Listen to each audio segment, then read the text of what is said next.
নমস্কার বন্ধুরা, রকমারি ভিলেজপুরের প্রিয় দর্শক বন্ধুদের আবারও একবার স্বাগত। তো আজকে আমি না আপনাদের সঙ্গে শেয়ার করবে আমার ছেলে দারুণ একটা রেসিপি। নমস্কার বন্ধুরা।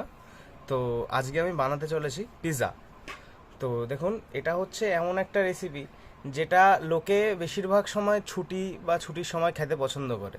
তো সেই হিসাবেই আজকে আমি এটা বানানোর চেষ্টা করব আপনাদের সাথে। জানি না কেমন হবে, ভুল ত্রুটি মার্জনা করবেন, প্রথমবার চেষ্টা করছি। তো পিৎজা বানাতে প্রথমে আপনাদেরকে ডোটা তৈরি করতে হবে। আপনারা চাইলে দোকানে 15 টাকায়ও কিছু কিছু ডো থাকে, তো সেগুলোও আপনি কিনে তার উপরে পিৎজার বাকি জিনিসপত্র দিয়ে বানাতে পারেন। সেগুলো আমি পরে আস্তে আস্তে দেখাচ্ছি, কিন্তু প্রথমে আমি ডো বানানোটা দেখাবো। কারণ ডোটা আসলে যদি বাড়িতে বানানো হয় না, খুব নরম হয় এবং ভালোও খেতে হয়।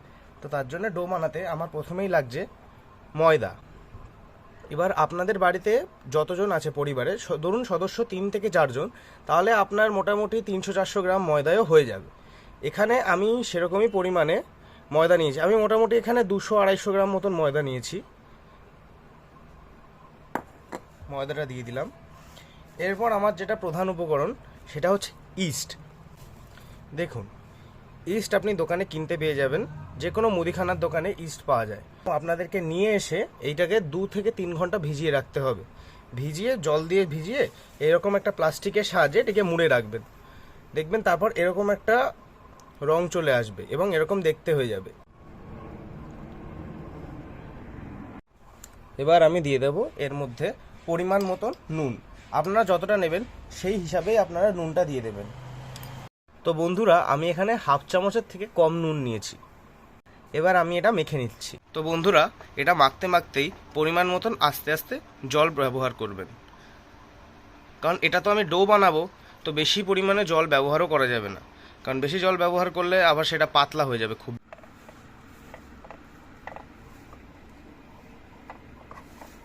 এই ডোটা মাখা হয়ে গেলে এটাকে আমি 3 থেকে 4 ঘন্টার জন্য তুলে রেখে দেবো। এর উপরে আমি কিছুটা তেল দিয়ে দিচ্ছি। এবার এটাকে আমি 4-5 ঘন্টার জন্য রেখে দিচ্ছি। আপনারা চাইলে এটাকে একটা প্লাস্টিক দিয়ে মুড়েও রেখে দিতে পারেন। তো বন্ধুরা, যতক্ষণে আমার ময়দার ডোটা তৈরি হচ্ছে ততক্ষণে আমি এখানে একটা টমেটো সস তৈরি করে নিচ্ছি, যেটা পিৎজার উপরে দেওয়া হবে।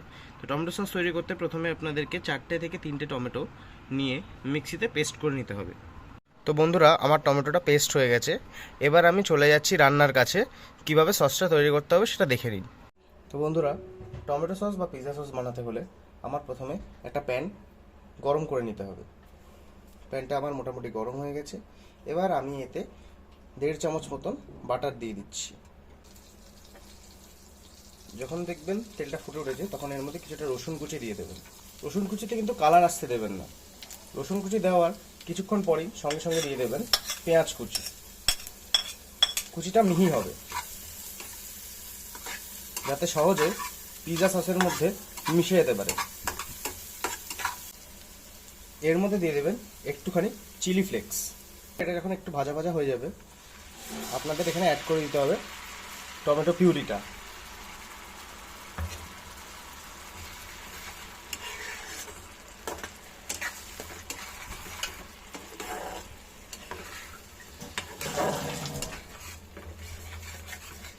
আমি এর মধ্যে সামান্য একটু জল অ্যাড করেছি।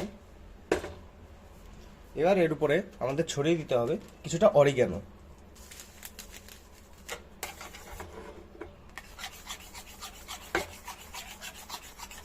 এবার আমি এটা কিছুক্ষণের জন্য ঢাকা দিয়ে দিচ্ছি।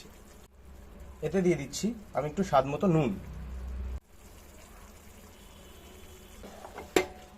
এই সসটা আমার প্রায় 5 থেকে 10 মিনিট আমি ঢাকা দিয়ে রেখেছিলাম। সসটা আমার প্রায় তৈরি হয়ে গেছে। দেখুন কালারটা কত সুন্দর এসছে। আপনারা যদি চান এটাকে আরও লাল করার জন্য কাশ্মীরি লাল লঙ্কার গুঁড়ো দিতেও পারেন, নাও দিতে পারেন। আমি এখানে কাশ্মীরি লাল লঙ্কার গুঁড়ো দিচ্ছি না, কারণ এতে এমনি সুন্দর কালার চলে এসছে। তো সসটা আমি এবার নামিয়ে নিচ্ছি। আমার সসটা তৈরি হয়ে গেছে। দেখুন কত সুন্দর একটা কালার এসছে। এখন আমার তৈরি করতে হবে পিৎজায় দেওয়ার জন্য যে সবজিগুলো আছে। পিৎজায় আমি ব্যবহার করছি এখানে যে সবজিগুলো, তার মধ্যে কিছু সবজি আমি এখানে দেখিয়ে দিচ্ছি। এখানে আছে মাশরুম, পেঁয়াজ। পেঁয়াজগুলো আমি 2 টুকরো করে খোসাগুলো আলাদা করে নিয়েছি সব কটা। আর এখানে আছে ক্যাপসিকাম, টমেটো কুচি, ভুট্টার দানা আর বেবিকর্ন। আমাকে এই সবজিগুলো অল্প একটু সাঁতলে নিতে হবে, কারণ পিৎজা যখন করা হবে তখন পুরোপুরি তো সবজিগুলো অতটা ভালো করে গলতে পারবে না, তাই জন্য আমি আগে থেকে যদি সাঁতলে নিই তাহলে স্বাদটাও কিছুটা বেশি হয়ে যাবে। তো বন্ধুরা এখন আমি কড়াইতে দিয়ে দিচ্ছি অল্প পরিমাণে সাদা তেল। তেলটা আবার গরম হয়ে গেছে। এখন আমি একে একে সমস্ত উপকরণ বা সবজিগুলো দিয়ে দেবো। দেখুন প্রথমে কী কী সবজি দিতে হবে, এই সবজিগুলো তৈরি হতে সময়টা একটু বেশি লাগে। ভুট্টাটা হয়ে এসছে, এখন আমি দিয়ে দিচ্ছি বেবি কর্নগুলো। এখন আমি দিয়ে দেবো ক্যাপসিকাম ও পেঁয়াজগুলোকে।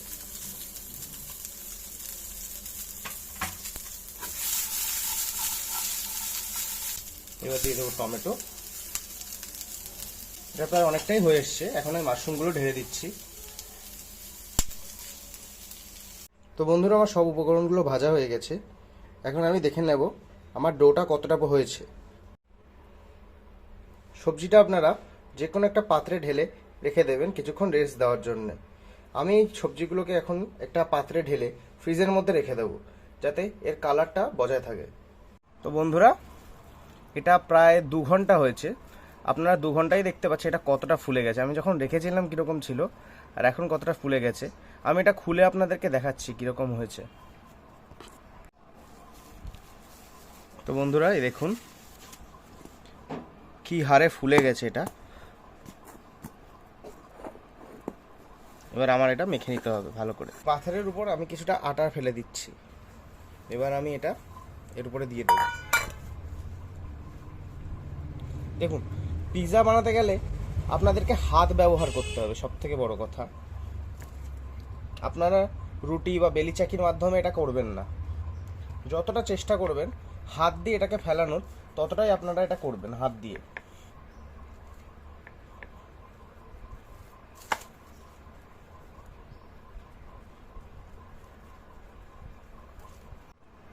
তো বন্ধুরা দেখুন আমি হাতের মাধ্যমে কর্নারগুলোকে চেপে চেপে চেপে চেপে একটুখানি উঁচু করে নিয়েছি, আর বাকি এরকম হাতের মাধ্যমে করে নিয়েছি। এবার আমি কি করব, একটা কাঁটা চামচের মাধ্যমে এর মধ্যে প্রতিটা জায়গায় ফুটো করে দেব। এবার আমি একটা সসপ্যান নিয়েছি, এই সসপ্যানের উপরে আমি এটা বসিয়ে দেবো। আপনারা সসপ্যান নিতে পারেন, তাওয়া নিতে পারেন, চাটু নিতে পারেন, যেটা ইচ্ছা নিতে পারেন। আপনার কাজ হচ্ছে যে এই যে ডোটা আপনি বানিয়েছেন সেটাকে প্রথমে আপনি যে কোনো একটা তাওয়া বা চাটুর উপর তুলে একটুখানি সেঁকে নেবেন, নিচের দিকটা বা উপরের দিকটা, যেটা আপনি ইচ্ছা। আগে দুটোই আপনি পারলে সেঁকে নেবেন, দুদিকটা। এবার আমি এক এক করে সমস্ত জিনিসগুলো দিয়ে দিচ্ছি। আমি প্রথমে বানিয়েছিলাম টমেটো সস।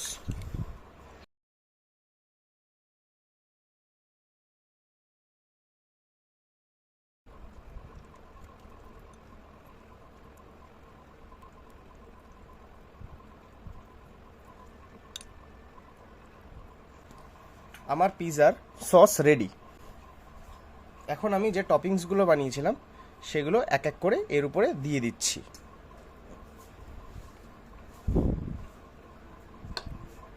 দেখুন বন্ধুরা এটার কিন্তু রং কোনোরূপ পরিবর্তন হয়নি, কারণ আমি এটা ফ্রিজের মধ্যে রেখে দিয়েছিলাম। বন্ধুরা এখানে আমার সমস্ত টপিংসগুলোকে সাজানো হয়ে গেছে পিৎজার উপরে। তো আমি এখানে মোজারেলা চিজ ব্যবহার করছি। তো আপনারা হয়তো দেখে বুঝতে পারছেন এই চিজটা আমি বাইরের থেকে কিনিনি, এই চিজটা আমি ঘরেই বানিয়েছি।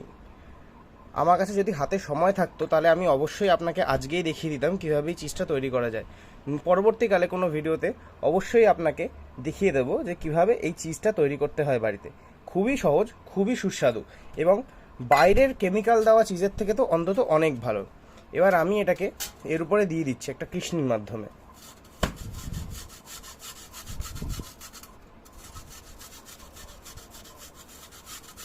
তো বন্ধুরা আমি এখানে একটা বড় একটা কড়াই বসিয়ে নিয়েছি।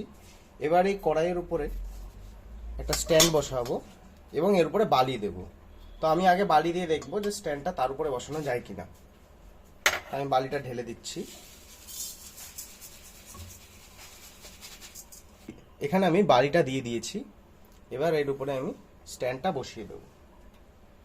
এবার যে পিৎজাটা আমি তৈরি করেছিলাম সেটা একটা থালায় নিয়ে নিয়েছি। এই থালাটা এই স্ট্যান্ডের উপরে আমি এমনভাবে বসিয়ে দেবো যাতে কড়াইয়ের গায়েও না লাগে, আবার এদিকে বালির মধ্যেও না যায়। বন্ধুরা এটাকে আমি বসিয়ে দিয়েছি। এবার এটাকে আমি হাই ফ্লেমে পুরোপুরি গরম করে নেওয়ার পর লো ফ্লেমে করে আধ ঘন্টা মতন চাপিয়ে রাখবো। এটা আমি করে ফিরে আসছি। তো বন্ধুরা দেখুন, আমার পিৎজাটা তৈরি হয়ে গেছে, কত সুন্দর লাগছে। আর দেখুন ঘরে বানানো চিজটা কত সুন্দরভাবে এতে ছড়িয়ে গেছে। তা আপনারাও চাইলে এইভাবে বাড়িতেই পিৎজা বানিয়ে খুব সহজেই খেতে পারেন। যদি আপনাদের এই রকমারি ভিলেজ ফুড চ্যানেলটি ভালো লাগে তবে একটি লাইক, সাবস্ক্রাইব এবং শেয়ার করে আমাদের পাশে থাকবেন। এতে আমাদের অনেক সাপোর্ট হয়। আপনাদের একটা লাইক হয়তো ফ্রি হতে পারে, কিন্তু আমাদের জন্য একটা লাইক অনেক গুরুত্বপূর্ণ। আপনারা বাড়িতে এটা বানিয়ে খেয়ে দেখুন, আর খাওয়ার পর এটা আপনাদের কেমন লাগলো অবশ্যই কমেন্ট করে কিন্তু আমাদের একবার হলেও জানাবেন। তো বন্ধুরা, ভিডিওটি এখানেই শেষ করছি। আবার আসবো অন্য কোনো ভিডিওতে। শেষ পর্যন্ত আপনারা ভালো থাকবেন, সুস্থ থাকবেন। টাটা।